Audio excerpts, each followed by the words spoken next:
Hi, and welcome to this week's episode of the CostofCarry podcast. My name is James Chi. Let's get started.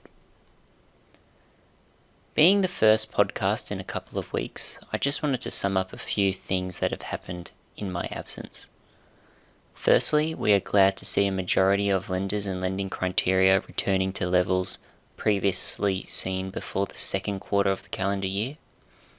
Obviously, there have been some exceptions to this, but in particular is the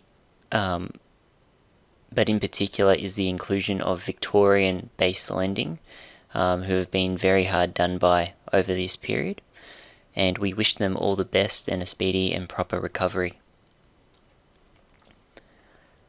Secondly, between August and September, Ding Financial was nominated for New Brokerage of the Year at the Australian Mortgage Awards, which was held last month in October. Being considered for this nomination in the first place was an enormous surprise for us, as we were relatively new and low profile in the industry, having only been established in July 2019. But to even further this achievement, on the night of the awards, Ding Financial received an Excellence Award in this extremely competitive category. And although we didn't walk away with the W, I still think there are many positives to reflect on that brought us to that position and recognition, such as our persistence and commitment to learning, our diversity of experience, our attention to detail, and the trust and support of our customers, of which none of our success would be possible.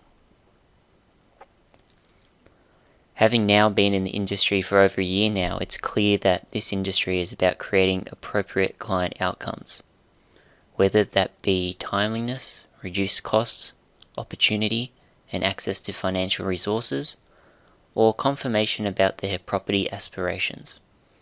Our belief remains consistent with our mission, values, and goals about ensuring that we can create an open, honest, and comfortable environment for our customers to discuss with us not only what they want to achieve now, but also in the 5 to 10 year period that follows.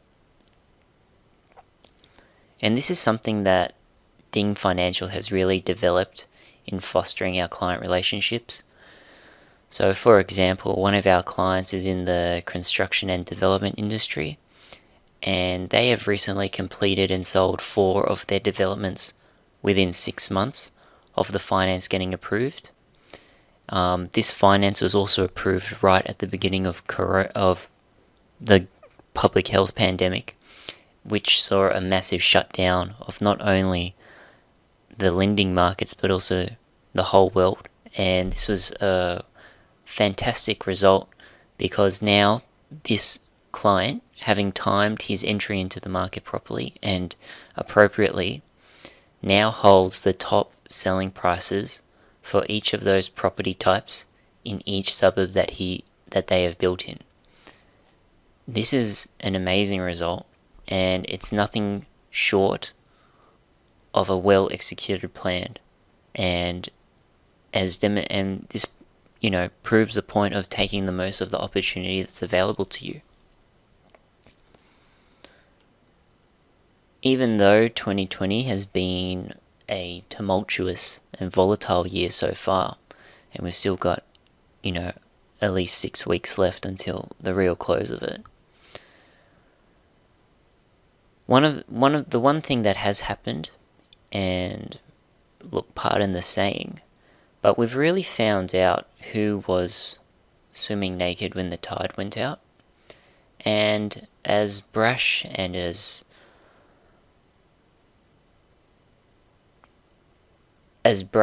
harsh as that seems, we have to take this with a pinch of salt, because the world is too sophisticated to simplify these geopolitical events down to idioms. And I don't mean to trivialize or joke about anything, this is all serious. But referring to those that, in the business sense, those that took action before the global shutdown and acted on the warning signs and the observations in the news and the press, and also the market, that those that took action before the global shutdown, compared to those that procrastinated and analyzed a little too much, the results are now showing, and they're now evidenced by these types of results, referring back to that example of one of our customers. Clearly, if we can control the inputs, our control of inputs and outputs, we're more effective for those that took action in making those returns on their investments and exiting those positions before things got bad, and also while the market was still trying to find its feet and how to respond. Now, this assessment is obviously purely based on the empirical evidence in my network of brokers and businesses, individuals, clients, and lenders. But while still important, it appears as though a borrower's best interests now lies in getting the solution done almost, rather than trying to fuss around price or shop around price and basis points. Of course, price is still important. It's very difficult to ignore that as being a driving factor in the solution that gets taken up. But is the cost, in the case of developers, is the cost of carrying your assets and real estate with no utility and delaying the project and waiting longer and trying to wait for a cheaper product that works within the bounds of the market, is that really where the market is headed at right now? Because, and look, this is just, again, observation and opinion, but we're obviously experiencing a time of record low rates. And for those who are in those rates starting in the low twos, or perhaps you're in the rates for commercial that are in the high twos and low threes, is it more about fitting within the box to try and get it done, even though we have just gone through one of the toughest business periods of this century, or of the last 100 years, in the past century?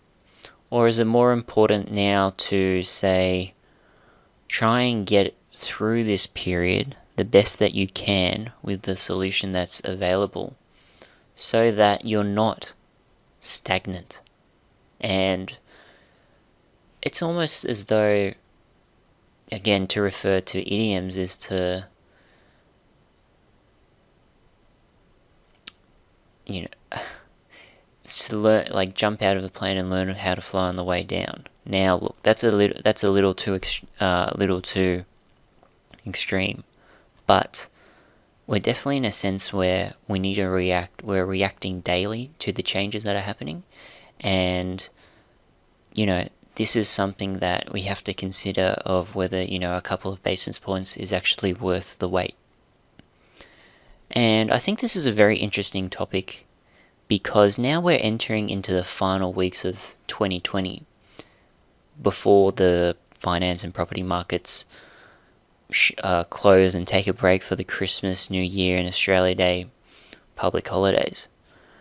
But it would be the opportune time for borrowers who are considering lending in 2021 to start preparing, because we don't really know what's going to be happening in 2021. Is it going to be different? Is it going to be the same? The border's going to open up. Government's support schemes and services still going to be around.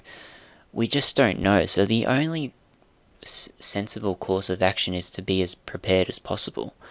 And it is better to be first in and best dressed, rather than caught off guard and have a panic reaction to changes in the political and public health conditions.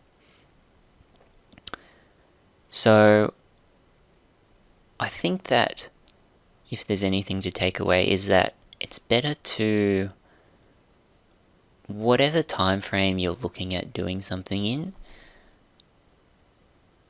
I wouldn't say double it, but definitely add an extra 50% onto it.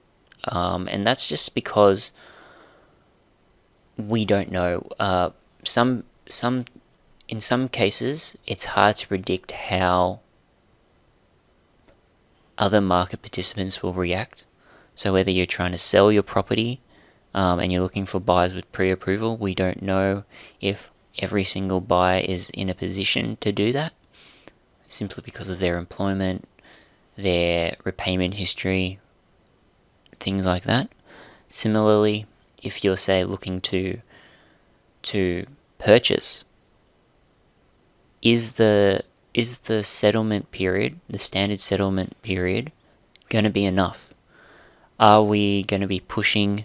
Are we going to be pushing to meet settlement? Do we need to ask the vendors for extended settlement times? Do we need to consider possibly rescinding from the transaction because the finance just isn't available for the conditions that you're requesting? All these things, it's better to have time and sort it out sooner rather than later. And I think this is going to be the theme, not only for now until the end of the year, but also for 2021. And that concludes this episode of the Cost of Carry podcast. Thank you all for tuning in, and I'll see you in the next episode.